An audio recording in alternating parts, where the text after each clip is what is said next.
আপনার একটা যোগ্যতা নেই, কি দিয়ে চালাবেন দুনিয়া বলেন?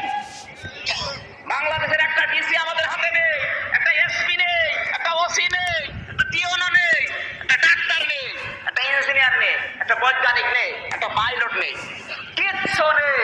মানে শুধু সুবহানাল্লাহ নিয়ে আসে, মায়েরও খেয়েছে সেরকম। নবীজি বদরের ময়দানে যাওয়ার সময় সাহাবীদেরকে বললেন, অস্ত্র নেই কার কার? বলছে, হুজুর আমার। এদিকে আসো, খেজুর গাছের বাকল নিয়ে আসো। খেজুর গাছের বাকল হাতে ধরিয়ে বলছে, এটা অস্ত্রের মতো কাজ হবে। ময়দানে যাওয়ার সময় খালি হাতে না, খেজুর গাছের বাকল নিয়ে হলে যাওয়া লাগবে। আর উনি ময়দানে গেছে তসবিহ নিয়ে।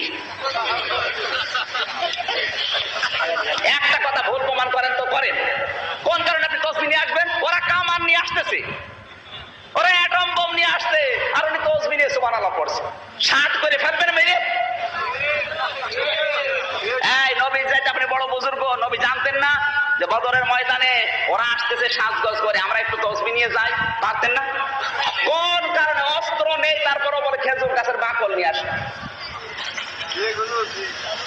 ইসলাম বলতে ইসলামের হর্ষায়ও বোঝে না। এখন যদি বলেন হুজুর আপনি বেশি বোঝেন, আমি বেশি না। ইসলাম নেওয়া লাগবে মক্কা মদিনা থেকে। আপনি নিজে ইসলাম বানাবেন, ওর নাম ইসলাম না।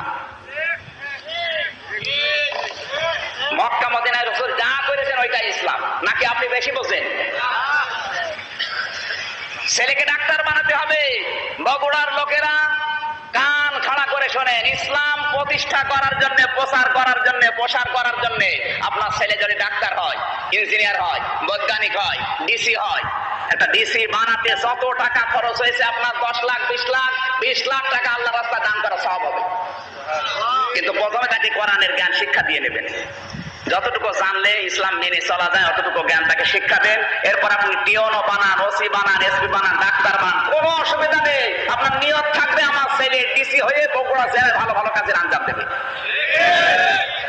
আজ আমাদের চিকিৎসা বিভাগের দিকে তাকালে মনে হয় জাহান্নাম হয়ে গেছে। একটা ডাক্তারের চরিত্র দেখান তো। আল্লাহর পরে মানুষ যদি কাউকে বিশ্বাস করে সেটা হচ্ছে ডাক্তার। এই কথা বলছেন না কেন? কিন্তু এরা কষায় কাদের হয়ে বসে আছে। আমার যতটুকু ধারণা বাংলাদেশ সম্পর্কে, এই দেশে যদি কাউকে ডাকাইতে ধরে তার বেঁচে থাকার সম্ভাবনা আছে, কিন্তু কাউকে যদি ডাকাইতে ধরে, তার ডাক্তার ধরে, ও নির্ঘাত মারা যাবে। ওই যে আমার গাড়ির ড্রাইভার, ওরে কয়েকদিন আগে ডাকাতে ধরেছিল ওই লালন শাহ মাজারের কাছে, লালন শাহ ব্রিজ। ডাকাতে ধরে যা পেয়েছে সব কেড়ে নিয়েছে, গ্যারেজি পর্যন্ত খুলে নিয়েছে। যাওয়ার সময় বলছে, তোর কাছে ভাড়া আছে? বলছে না। 200 টাকা দিয়ে বলছে ভাড়া দিয়ে দিলাম, বাড়ি চলে যা।